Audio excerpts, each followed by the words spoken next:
Guys, tinrim ko yung buko guys. Tinrim ko yung dulo. Kasi yung dulo kasi, parang sobrang dry na siya pa. Tapos, in-straight cut ko siya. Kasi B-cut to eh. Tapos, pag straight cut na siya, pantay na siya sa dulo. Pag inano ko siya, sinisentipid ko yung buko, ano na siya, maganda na siya. Kasi yung sa dulo kasi, maliit na. So, yun, pinantay ko. Parang straight cut. Straight cut ko siya.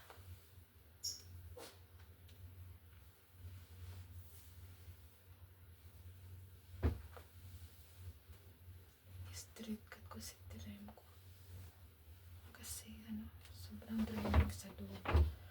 Trim lang. Hanggang trim lang. Parang ayaw ko nga tugupitan pag-uwi ko. Next year na lang. Kasi kakasal ako, so gusto ko mahaba yung buko pag ikasal ako.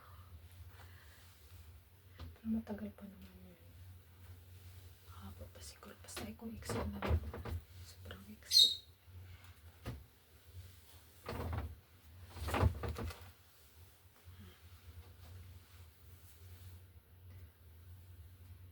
Kuha nga ba suklay? Suklay ko siya.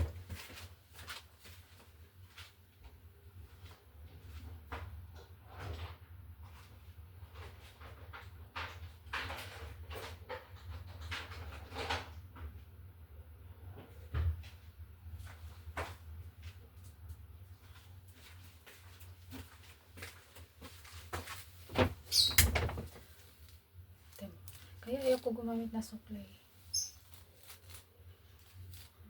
Sakit.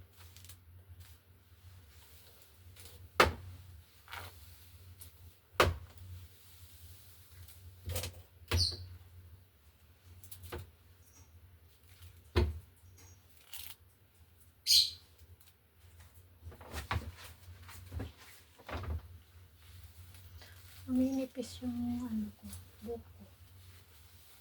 Habang tumatanda ka, panipis ng panipis siya. Makapal to noon eh.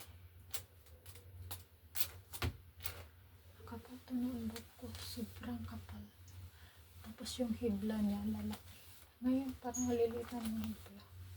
Nagbabago pala yung buko natin.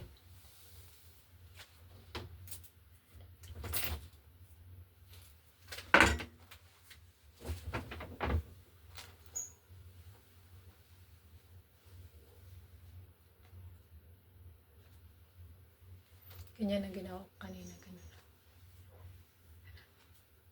O diba? Mayroong hindi pantay. Mayroong hindi pantay. Tanggalin ko lang yung dulo.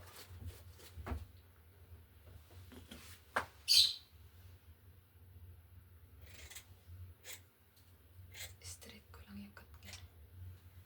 Ganyan lang.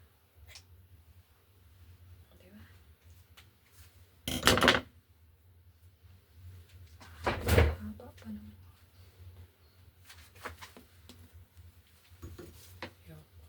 Ano lang naman. Ganyan.